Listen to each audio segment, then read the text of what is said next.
और अभी इंद्रनील जी ये हमारे दूसरे एक्सपर्ट हैं यूनिसेफ की तरफ से, ये क्लाइमेट रिलेटेड 2 सेशन पे बातचीत करेंगे। एक ह्यूमन हेल्थ है और दूसरा क्या है इंद्रनील जी? ह्यूमन हेल्थ और एक इन्वायरमेंटल एक्शन है। पहले एक्शन पे बात करेंगे, उसके बाद हेल्थ पे बात करेंगे। Over to you.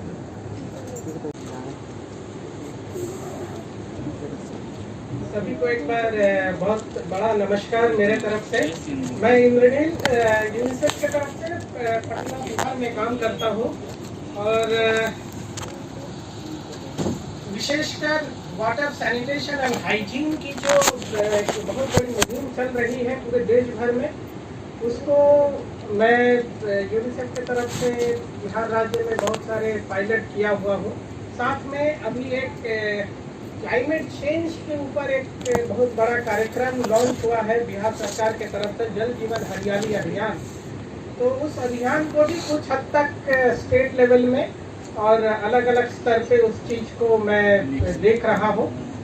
आज जब ये ट्रेनिंग, जैसे अभी बात हुई थी बराका जी से और हमारे यूनिसेफ दिल्ली की टीम से कि इस तरीके का आयोजन हो रहा है जिसमें डिजास्टर और क्लाइमेट चेंज के ऊपर चर्चाएं होने वाली है यूथ और आप लोगों के साथ, तो काफ़ी अच्छा लगा सुनकर कि इस तरीके का एक जो सोच है, इस तरीके का जो बातचीत है, वो कम से कम शुरुआत तो हुई है और इसमें आप लोग भागीदार बन रहे हैं ताकि आप, क्योंकि ये ट्रेनिंग ऑफ ट्रेनर्स है, आप एज ए ट्रेनर डेवलप हो रहे हैं।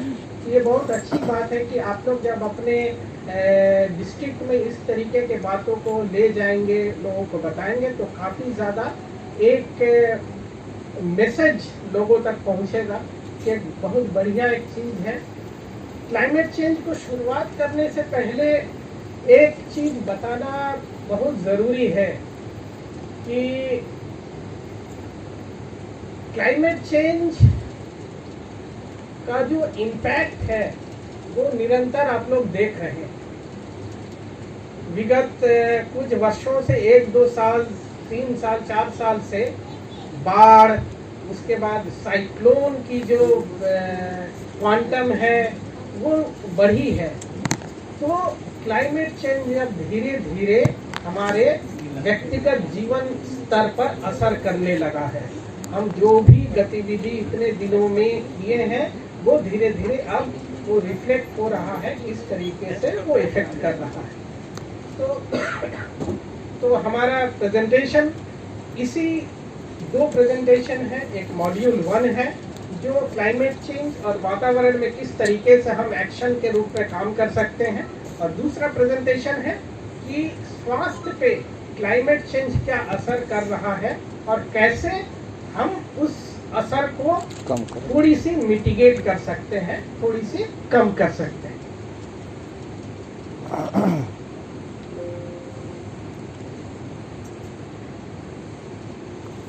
चलिए, प्री टेस्ट तो एक आप लोग पहले ही दे चुके हैं। अभी अमित जी ने आप लोगों के साथ प्री टेस्ट यू रिपोर्ट के माध्यम से किया है, तो प्री टेस्ट आप लोग कर चुके हैं। तो उम्मीद है कि प्री टेस्ट से आपको भूमिका या बैकग्राउंड थोड़ा सा पता चल गया होगा कि किस तरीके का बातचीत करने वाले हैं। तो मेरा प्रेजेंटेशन आज जो रहेगा ये इन विषयों पे केंद्रित फोकस रहेगा कि यूथ एंड क्लाइमेट एक्शन में कौन कौन है, यूथ का डेफिनेशन क्या है, यूथ और सस्टेनेबल डेवलपमेंट गोल्स के क्या लिंकेजेस हैं, इंडिया यूथ पॉलिसी और इससे जो लिंक है, जो क्लाइमेट एक्शन के जो बातें हैं वो किस तरीके से अलाइन की हुई है, क्लाइमेट चेंज क्या है और इसके क्या कॉज हैं, इसके इम्पैक्ट क्या है, परिणाम क्या है, साथ में इससे क्या क्या दिक्कतें पहुंचती हैं, इसके ऊपर आज हम लोग बात करेंगे। और युवा के रूप में हम लोग चैंपियन किसे मानते हैं, उस तरीके का चैंपियन को डेवलप करना, उस चैंपियन को खोज कर निकालना, ये इस तरीके से as a trainer, as a मतलब सोसाइटी में काम करने वाले हम लोग जो जागरूक लोग हैं, किस तरीके से हम चैंपियन को निकाल सकते हैं। चलिए, एक सवाल सभी से कि आप लोगों को पता है कि यूथ का एज ग्रुप कौन एज ग्रुप में यूथ आता है? 15 से 29। अपने आप हैंड रेस करिए, उसके बाद बात करते हैं। चलिए युवा लोग से पूछते हैं। हाँ बताइए। 50 to 29. थोड़ा जोर से बोलिए। 50 to 29. 15 to 29, ठीक है। और कोई? हाँ बताइए। सर 15 से 29। 15 से 29। और डिफर करते हैं? ये सही है। सही है। चलिए अब देखिए, जो नेशनल यूथ पॉलिसी है 2014 में जो डेवलप किया गया था भारत सरकार के तरफ से, वो कहता है कि 15 से 29 साल तक आयु वर्ग के लोग को युवा कहा जाएगा, ठीक है। और भारतवर्ष में यूथ कंप्राइज करता है सेंसस 2011 के अनुसार 27.5%, मतलब 2011 के अनुसार 27.5% युवा है 1/4। पूरे पॉपुलेशन का। मतलब आप समझ सकते हैं कि इस बार 2022 हो गया है तो वो संख्या बढ़ी और बढ़ेगी। ठीक है। तो इतना हमारे पास युवा का मानव बल है। और दूसरा, यूथ क्या कंट्रीब्यूट करता है? 34% ग्रॉस नेशनल इनकम में युवा कंट्रीब्यूट करता है। कोई ना कोई लाइवलीहुड या कोई ना कोई अपने एक्टिविटीज से वो ग्रॉस नेशनल इनकम जो है उसमें बढ़ाता है। दूसरा कि यूनाइटेड नेशन क्या कहता है कि यूनाइटेड नेशन कहता है युवा 15 से 24 साल में के जो आयु वर्ग है वो युवा के श्रेणी में आते हैं, ठीक है। और 16% ग्लोबली, पूरे ग्लोबली 15 से 24 साल में अभी पूरे ग्लोबली 16% युवा मौजूद है। ये 2019 का डेटा है। 19.3 ऑफ इंडिया पॉपुलेशन, इसमें से 19.3% क्या है? इंडिया का है। युवा है as per UN records। दूसरा, हम बात करते हैं युवा, तो चाइल्ड कौन है? ठीक है। चाइल्ड आप देख सकते हैं एज पर UN कन्वेंशन, ठीक है। UN कन्वेंशन के अनुसार 0 से 18 इयर्स के अंदर जो पढ़ते हैं उसे हम लोग चाइल्ड बोलते हैं, मतलब चिल्ड्रेन है। वो 0 से 18 इयर्स के अंदर। और उसमें एडोलेसेंट, ठीक है। जो एडोलेसेंट एज ग्रुप कौन सा है? 10 से 19। वर्ल्ड हेल्थ ऑर्गेनाइजेशन के अनुसार 10 से 19 19 साल के बीच में जो एज ग्रुप पड़ता है वो एडोलेसेंट एज ग्रुप है। और ये WHO का मानना है। 16 से 18 तीनों ग्रुप में हो गया।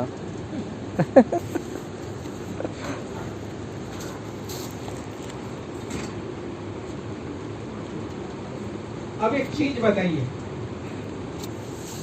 ये जो वातावरण आप देख रहे हैं इसमें युवा का क्या रोल है या क्या जिम्मेदारी है? पूरे वातावरण को सही रखने का क्या रोल हो सकता है? एक दो रोल बताइए आप लोग। हाँ बताइए। पॉल्यूशन कम करने के बारे में सोचना चाहिए। पॉल्यूशन कम करने के बारे में सोचना चाहिए। आप बताइए। planting more and more trees. हाँ, bye planting more and more trees पे मतलब प्लांटेशन करना, ठीक है।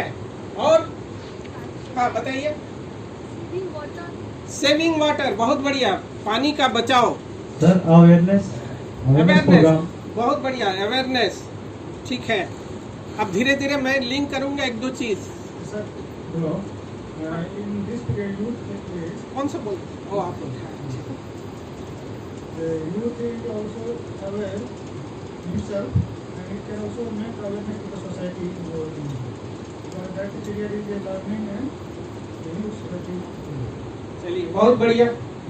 और कोई यूथ? हाँ हाँ हाँ, प्लास्टिक, बहुत बढ़िया। प्लास्टिक, प्लास्टिक के लिए बहुत अच्छी Save the natural resources. Natural resource. Plastic के बारे में एक बहुत बड़ा आपने बताया। पिछला जो पटना में जो बाढ़ आया था ना, वो जो 2 साल पहले जाम हो गया था, नाला जाम हो गया था। बाढ़ इसीलिए पानी जमा हो गया था क्योंकि प्लास्टिक नाला बंद कर दिया था। ट्रेन को जाम कर दिया, मतलब मूवमेंट ही नहीं हो पाया। तो प्लास्टिक बहुत बहुत बढ़िया प्लास्टिक, इसीलिए मुहिम भी चल रहा है। आजकल सॉलिड वेस्ट मैनेजमेंट के ऊपर काफ़ी ज़्यादा फोकस्ड है, ठीक है। अलग अलग डस्टबिन, प्लास्टिक के वेस्ट मैनेजमेंट, प्लास्टिक फ्री करना, ये सब चल रहा है। नेचुरल रिसोर्स आपने कहा, बहुत बढ़िया। नेचुरल रिसोर्स को प्रिजर्व करने की ज़रूरत है। So triple R system, reduce, reuse and recycle. बहुत बढ़िया। इन्होंने तो पूरा वेस्ट मैनेजमेंट का साइकिल ही बता दिया। जो 3R होता है, रिसाइकिल और एक क्या, रीयूज। ठीक है। पहले से एक और R होता है, हाँ, रिफ्यूज, मतलब नहीं लेना है, ठीक है। फिर रीयूज करना है। मोटरसाइकिल चलावल कब बंद करिए सर? बहुत बढ़िया। तो इस तरीके से, और इसमें एक छोटा सा बात कहेंगे कि बिहार में, क्योंकि आप लोग सब तो मोरलेस बिहार और आसपास झारखंड से हम सुन रहे थे, पर मोरलेस बिहार से ही ताल्लुकात रखते हैं सब कोई। बिहार में एक ऐसा कार्यक्रम है, जल जीवन हरियाली अभियान, जो रिसेंटली लॉन्च हुआ है 2019 में, ठीक है। इस कार्यक्रम में जो इन्होंने कहा नेचुरल रिसोर्स मैनेजमेंट, ठीक है, वाटर को प्रिजर्व करना, वाटर बॉडीज को कंजर्व करना, ये सभी विषय के ऊपर विशेष फोकस किया गया है। क्योंकि इसमें एक इसका जो और जल जीवन हरियाली जो अभियान है, इसके 11 कंपोनेंट हैं, और 11 कंपोनेंट में कोई ना कोई ऐसा अवयव है जो इसके ऊपर काम करता है। एक सबसे इम्पोर्टेंट अवयव है कि जितने भी ट्रेडिशनल वाटर बॉडीज हैं, जैसे हमारे पास आहर है, पाइन है, वो सब आहर पाइन को आइडेंटिफाई करना और आइडेंटिफाई करके उसको रिजुविनेट करना, ताकि क्या हो रहा है, ये जो आप पानी का क्राइसिस देख रहे हैं ना, ये हो गया है। जितने भी हमारे ट्रेडिशनल वाटर बॉडीज हैं, आहर है, पाइन है, ये सब बंद हो जाना, ठीक है, ये सब खत्म हो जाना। तो इसीलिए पानी की दिक्कतें और वाटर टेबल का कम होना, ये सब रीजन है। तो बहुत सारे मेजर्स हैं जिसके ऊपर बातचीत किया गया है। हम लोग चर्चा करेंगे जैसे जैसे सेशन बढ़ता है। कॉन्स्टिट्यूशन क्या प्रोविजन करता है स्वस्थ वातावरण के निर्माण के लिए? फंडामेंटल राइट्स के जो आर्टिकल 21 है, वो कहता है no person shall be deprived of his life और person liberty except according to procedure established by law. मतलब कोई भी व्यक्ति वातावरण संबंधित, मतलब उसका एक राइट है, ऐसा वातावरण उसके पास होना चाहिए जो डिजीज फ्री हो, मतलब कोई भी उसके द्वारा बीमारी ना पैदा होता हो, और सेकेंडली उससे कोई इन्फेक्शन ना ट्रांसमिट होता हो, ठीक है। एक छोटा सा आपको एग्जांपल देंगे। आप लोग सब स्वच्छ भारत अभियान से जुड़े हुए, सुने भी हैं या जुड़े भी हुए हैं? एक छोटा सा मैं एग्जांपल, मैं बगल का ही एक डिस्ट्रिक्ट है सासाराम, ठीक है, रोहतास में, रोहतास जिसका नाम है, वहाँ पे क्या था, लोग ओपन डिफिकेशन कर रहे थे, मतलब खुले में शौच कर रहे थे, ठीक है। तो सासाराम और रोहतास का एक बहुत यूनिक जो स्टोरी है और कैंपेन है स्वच्छता अभियान का, उसमें क्या था कि लोगों को समझाना, बताना, साथ में एडमिनिस्ट्रेशन ने बहुत सारे ऐसे नियम लगाए थे जो बाध्य किया लोगों को शौचालय निर्माण करने की। टॉर्च लेके जाना, फोटो खींचना, बहुत सारा चीजें थी जो आईईसी और बिहेवियर चेंज को एड्रेस करता था। साथ में एक जो कानूनी पक्ष जो रखा गया था, वो था कि कोई भी व्यक्ति अगर खुले में शौच करता है, वो वातावरण को दूषित कर रहा है, मतलब वो, और उससे जो इन्फेक्शंस पैदा होते हैं, मतलब पानी का पॉल्यूशन हो सकता है, बहुत सारी बीमारियां फैल सकती हैं। तो ये एसडीएम कोर्ट में कोई भी व्यक्ति वो अपील कर सकता है कि आप अपने मेरे वातावरण का वातावरण को आप पॉल्यूट कर रहे हैं, दूषित कर रहे हैं, तो मैं इसके खिलाफ केस कर सकता हूँ। तो ये काफी ज्यादा, मतलब किया तो नहीं, पर इस तरीके का जो एक फियर फैक्टर लोगों के बीच में आया कि नहीं, वातावरण को दूषित नहीं करना है।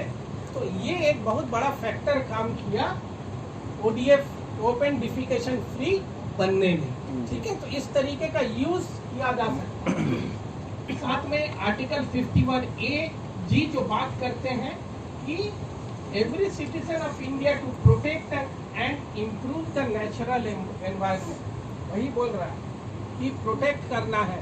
ठीक है, जो भी हमारी प्राकृतिक संपत्ति है उसको प्रोटेक्ट करना है, सभी नागरिकों इंक्लूडिंग फॉरेस्ट, लेक्स, रिवर्स, उसको गंदा नहीं करना है, जिस तरीके से उसको सही रखना है।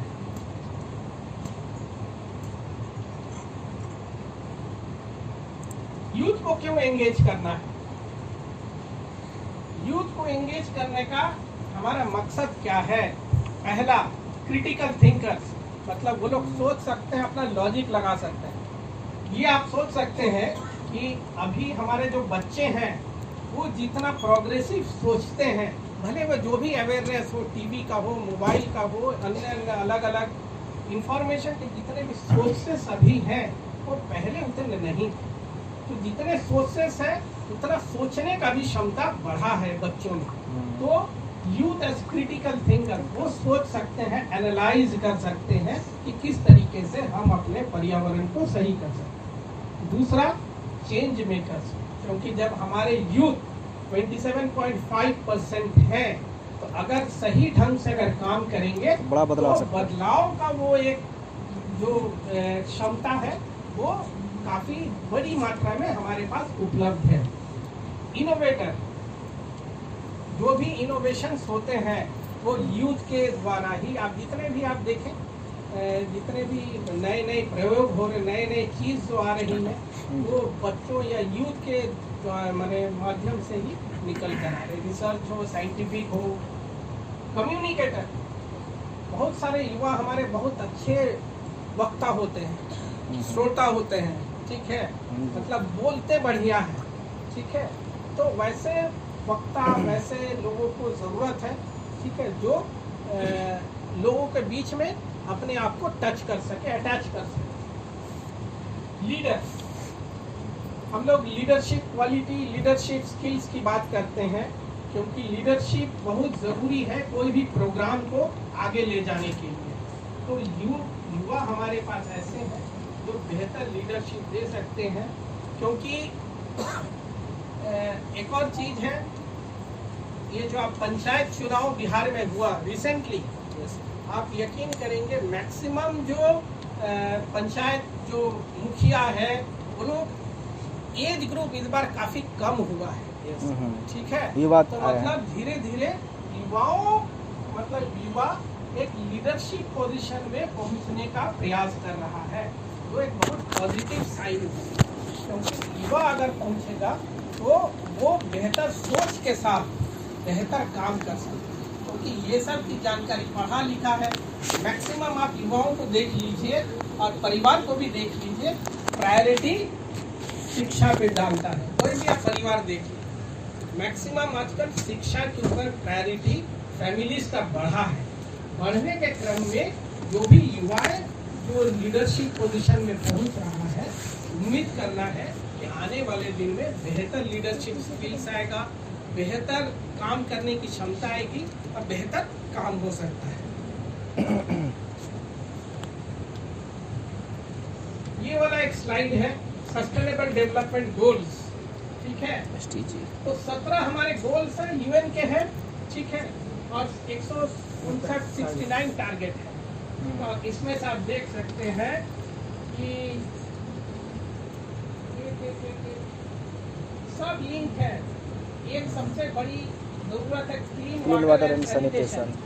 ये तो बहुत ज़रूरी है। डिजास्टर और उसके बाद क्लाइमेट चेंज, ये सबसे ज़्यादा इफेक्ट यहीं पे होगा।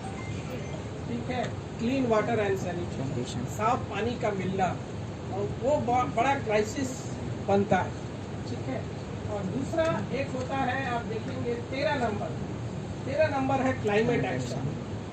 ठीक है, क्लाइमेट एक्शन ये बहुत ज़रूरी है कि हम क्लाइमेट एक्शन, और बाकी आप देख सकते हैं सभी लिंक हैं, पर ये तो 6 और 13 काफ़ी ज़्यादा इंटरलिंक्ड है और ये ज़्यादा फोकस करता है, इफेक्ट करता है। ठीक है, कहीं पे भी क्लाइमेट में चेंजेस होता है ये सब में तो चलेगा। क्लीन वाटर एंड सैनिटेशन ये सब इफेक्ट होता है। साथ में लिंक होता है पढ़ाई, उसकी अवेयरनेस, ठीक है, पॉवर्टी, जितना वो सब इसके साथ लिंक जुड़ा हुआ है। ठीक है।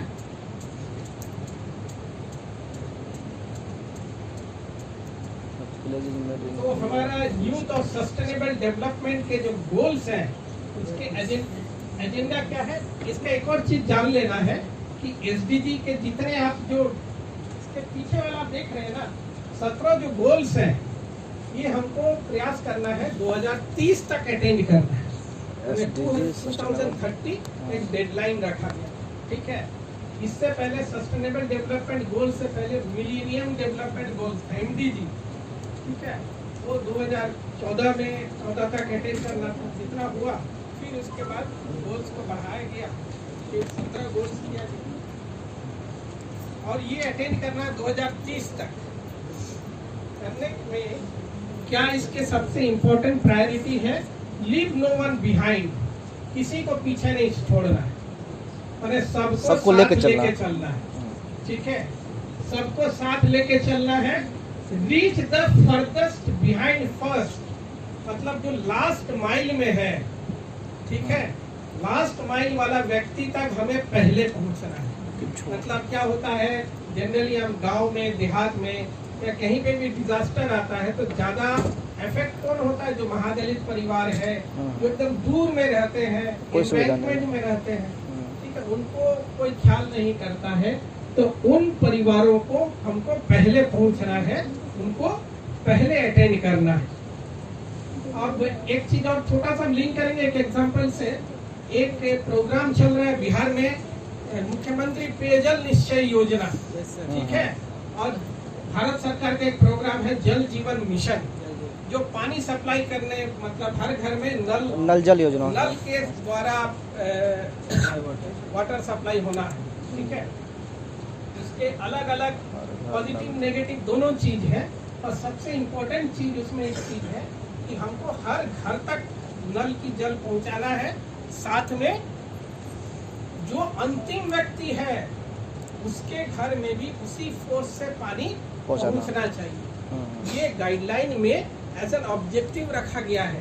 मतलब आप सोच सकते हैं कि किस तरीके से ये सब एसडीजी के फैक्टर्स हैं जो धीरे धीरे हमारे प्रोग्राम में फिट इन किया जा रहा है, ठीक है। Affirmation to be people centred, मतलब लोगों के लिए होना चाहिए सभी कार्यक्रम। ऐसा नहीं कि आप कहीं बैठ के कोई भी प्रोग्राम डिसाइड कर लिए और वो सिर्फ चुनिंदा लोगों के लिए है। ये लोगों के लिए पीपल सेंटर्ड होना चाहिए और लोगों के लिए बनना है कोई भी प्रोग्राम। साथ में सब प्रोग्राम में युवाओं को शामिल करना ये जरूरी है, और इसका एसडीजी का सबसे इम्पोर्टेंट एजेंडा यही है कि युवाओं को रखना है हर एक प्रोग्राम में।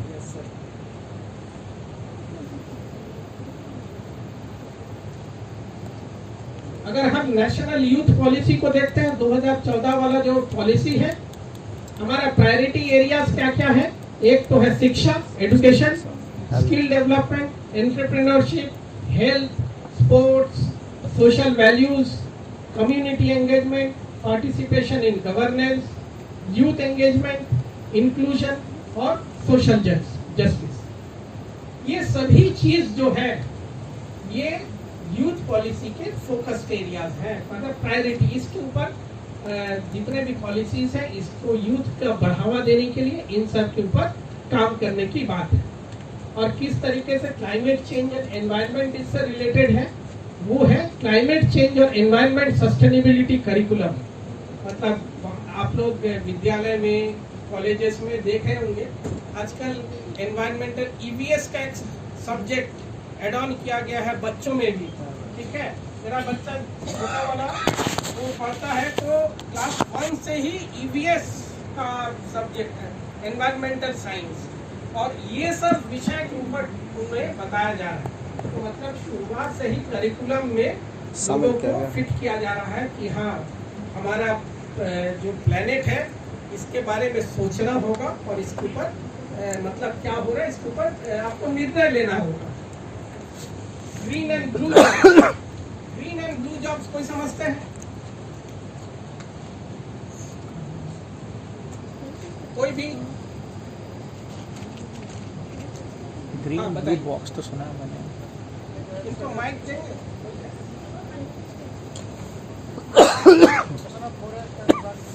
plantation of trees, water conservation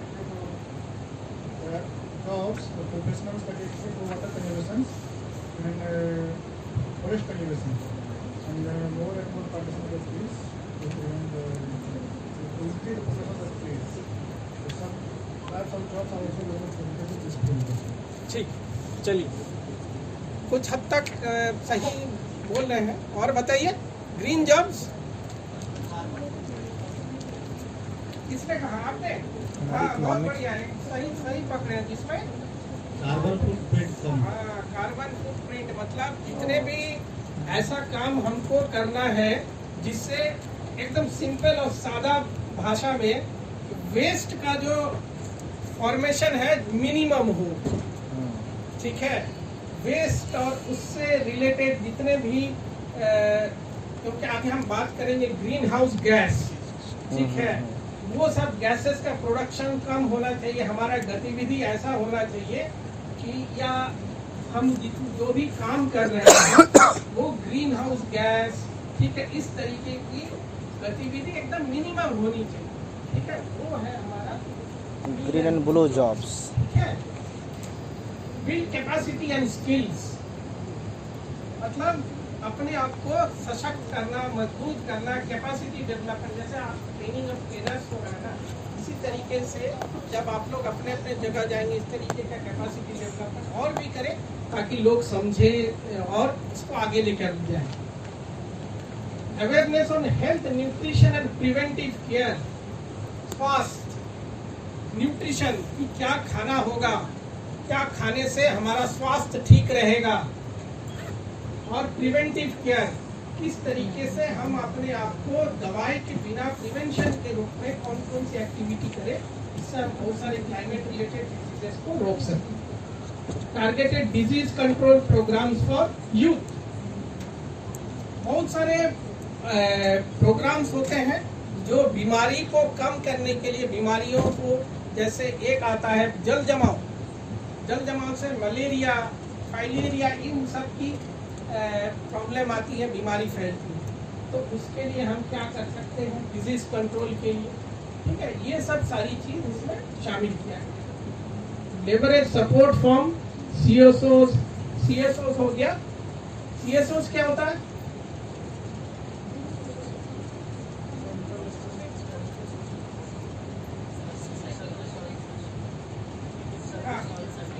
हाँ, सिविल सोसाइटी ऑर्गेनाइजेशन, ठीक है। सिविल सोसाइटी ऑर्गेनाइजेशन है जैसे आपके एनवाईकेज है, ठीक है, ये सब सिविल सोसाइटी है, ठीक है। एनजीओज है, नॉन गवर्नमेंटल ऑर्गेनाइजेशन, एनजीओज हो गए, तो इनको जोड़िए, इनको काम में ले आइए। प्रमोट यूथ एंगेजमेंट इन लोकल गवर्नेंस मतलब जो भी हम जैसे अभी बात की है पंचायत में, ठीक है, यूथ को एंगेज करिए ताकि वो लोग अपना अपना संभाले। जैसे एक छोटा सा एग्जांपल देते हैं आपको। आप लोग क्योंकि हम लोग यूनिसेफ बच्चों के साथ काफी काम करता है स्कूल लेवल पे, ठीक है। वहाँ पे आप लोग नाम भी सुने होंगे, बाल संसद, ठीक है, हाँ। बाल संसद, और मीना मंच, युवा संसद, ठीक है, मीना मंच, इस तरीके का एक्टिविटी काफी कि जो भी सोशल इश्यूज हैं जैसे डाउरी रिलेटेड, ठीक है, और वुमेन एम्पावरमेंट, एडोलेसेंट गर्ल्स को जैसे MHM मेंस्ट्रुअल हाइजीन मैनेजमेंट के लिए हम लोग मीना मंच के थ्रू मैसेजिंग कराते हैं, ताकि ये सब है आपका जो यूथ को एंगेज करने का एक तरीका और मैसेजिंग को आगे ले जाने के लिए, ठीक है। और क्योंकि अभी काफी ज्यादा फोकस्ड है 28, ये कौन सा महीना चल रहा है, मई चल रहा है ना, 28 में वर्ल्ड MHM डे है, ठीक है, वर्ल्ड मेंस्ट्रुअल हाइजीन मैनेजमेंट है। तो यूनिसेफ, बिहार सरकार और बाकी लोग भी जुड़े हैं किस तरीके से मेंस्ट्रुअल हाइजीन मैनेजमेंट को प्रमोट किया जाए, ठीक है। इसके ऊपर क्योंकि लोग बात करता नहीं है, ठीक है, तो एडोलेसेंट गर्ल्स को किस तरीके से इमेजेस के ऊपर फोकस किया जाए, सरकार का फोकस इसमें लाया जाए ताकि लोग एडोलेसेंट जो गर्ल्स है, महिलाएं हैं, वो सुरक्षित रहें, उनके हेल्थ ठीक रहे। तो इसके ऊपर काफ़ी फोकस है। और साथ में एंश्योर क्लाइमेट चेंज और environment sustainability plan with inclusive approach and reach out to the most vulnerable. मतलब ऐसा एक प्लान बनाए जो वल्नरेबल जो हमारे ऑडियंसेस हैं उनको एड्रेस कर सके और वो इंक्लूसिव हो, जो सब चीज़ों को शामिल करते हुए इसके ऊपर प्लान बने।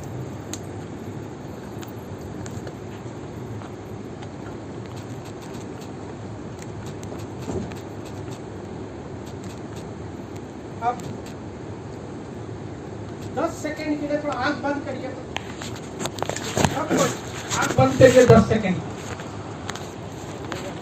अब बोलिएगा नहीं, जैसे मैं जैसे बोलता हूँ वैसे सोचिए, ठीक है? 10 सेकेंड के लिए आंख बंद करिए,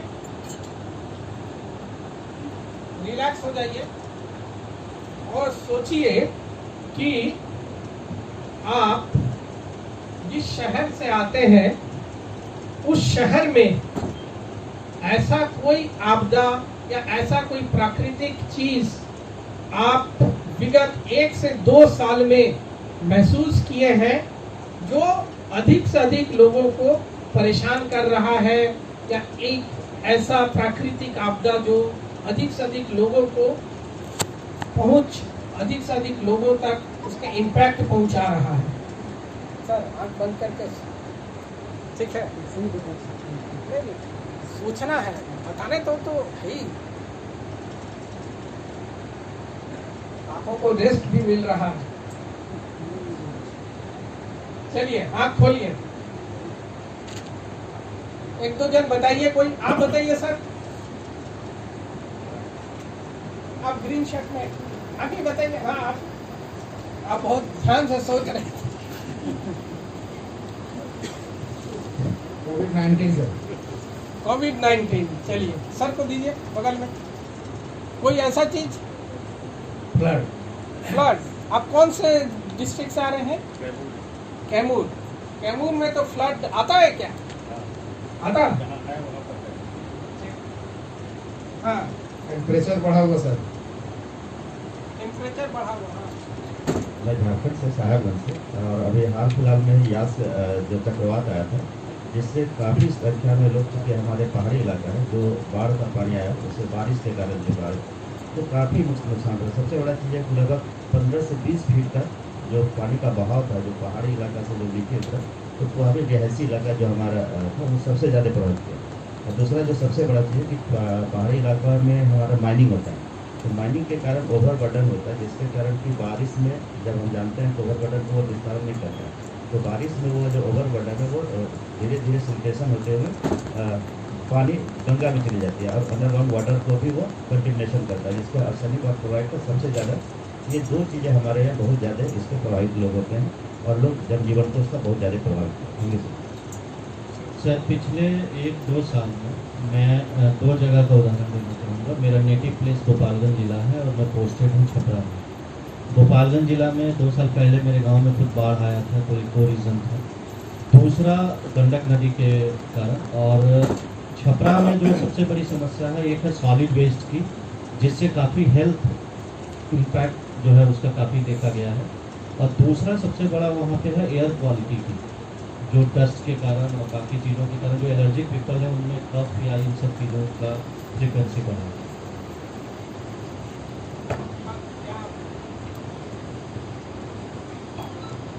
सर मैं झारखंड के जमशेदपुर शहर से हूँ, जो जान रहे हैं इंडस्ट्रियल बेल्ट है, वहाँ एयर पोल्यूशन बहुत ही ज़्यादा बढ़ गया है। ये हमको लग रहा है 4 या 5 साल पहले भी था, पर अभी बहुत ज़्यादा बढ़ गया है, लेकिन लोग काफ़ी परेशान हो रहे हैं। दूसरा समस्या वहाँ पे आ रहा है ड्रेनेज सिस्टम, क्योंकि नगरीकरण बहुत ज़्यादा हो रहा है, लेकिन ड्रेनेज सिस्टम में बहुत प्रॉब्लम आ रहा है। सर मैं भी झारखंड से हूँ, पडमदा क्षेत्र है, वहाँ पे सर लास्ट ईयर से और उसके पहले बारिश कम हुई है और जिसके कारण फसल अच्छी नहीं हुई। ये मैं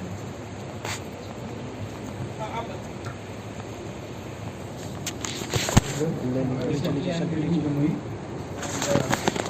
Last week or so, thunderstorm and lightning has affected lives of many people. Simply that. आप बताएंगे? गोटा झारखंड से हूँ। एक सप्ताह पहले सर बहुत जोर आंधी आई थी और उस आंधी में सर बहुत सारे पेड़ गिर गए मार्केट में, घाट में, कॉलेज में भी।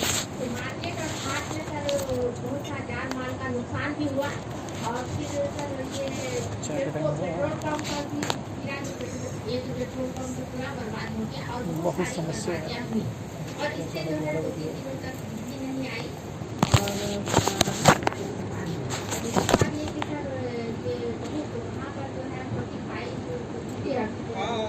बहुत बढ़िया टेम्परेचर राइज, टेम्परेचर काफी। और कोई कुछ बोलना ऐड ऑन करेंगे?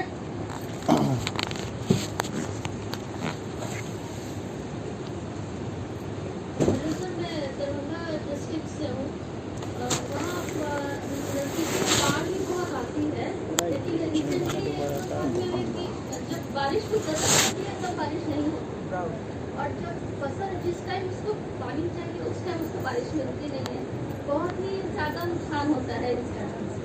सही।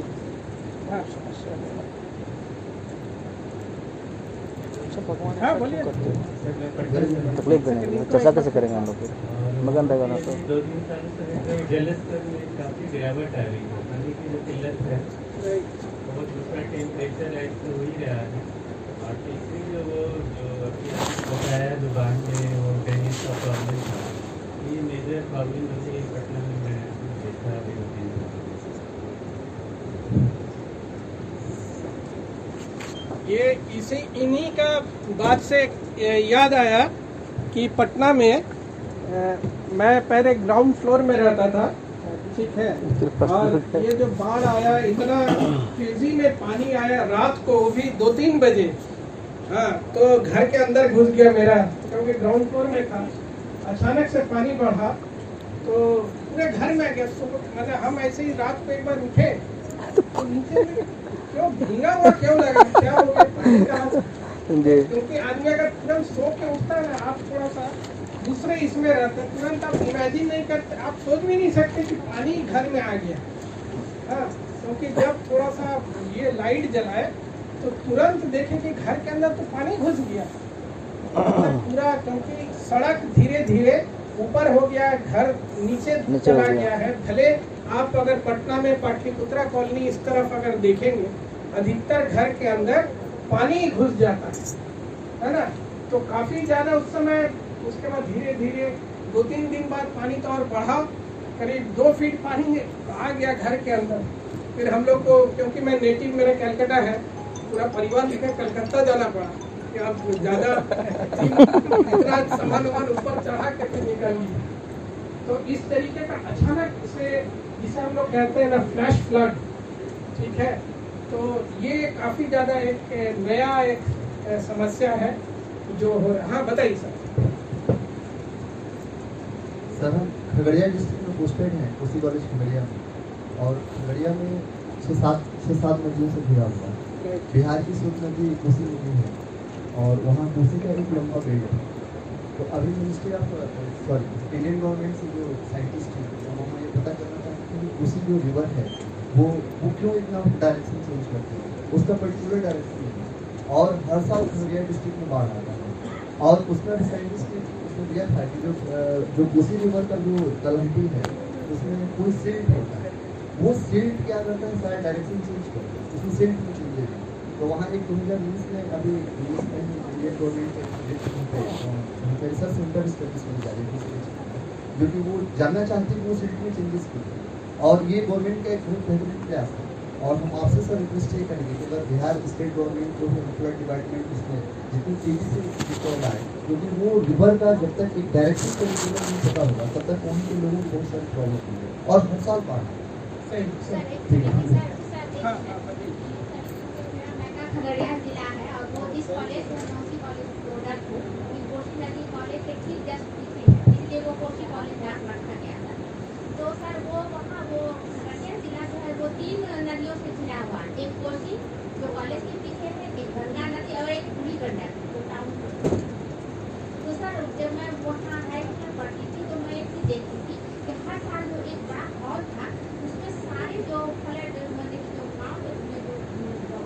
सब जाकर रुकते थे वहाँ पे। सारे लोग अपने जानवर और अपना अनाज उनाज सब लेकर के उसको रखा जाए।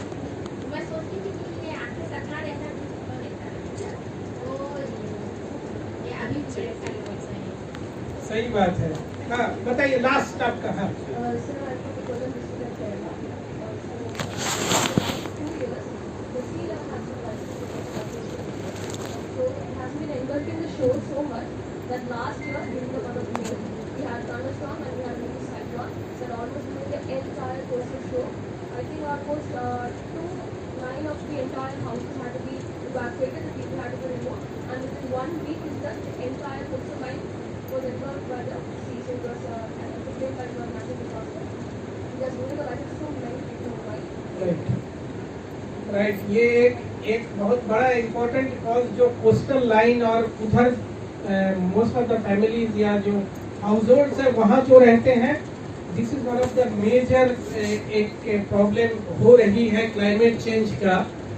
अगर जिस तरीके से ये क्लाइमेट चेंज का इस तरीके से अगर चलता रहा, उम्मीद है कि बोल रहा सी लेवल राइज और बढ़ेगा। वो बढ़ रहा है। अगर सी लेवल की गति में अगर बढ़ते रहा, जो बर्फ है वो पिघलता जाए, तो आने वाले दिन में बहुत सारे जो आइलैंड्स है, लक्षद्वीप हो, अंडमान के कुछ आइलैंड्स है, वो पानी के अंदर चले जाएंगे। ठीक है, तो ये बहुत बड़ी समस्या है और इसीलिए इसके ऊपर सोचना, इसके ऊपर काम करना, इट इज मतलब राइट टाइम, राइट पीपल, ठीक है, और राइट एक्शन के साथ अगर हम लोग रहें, we can do a remarkable change.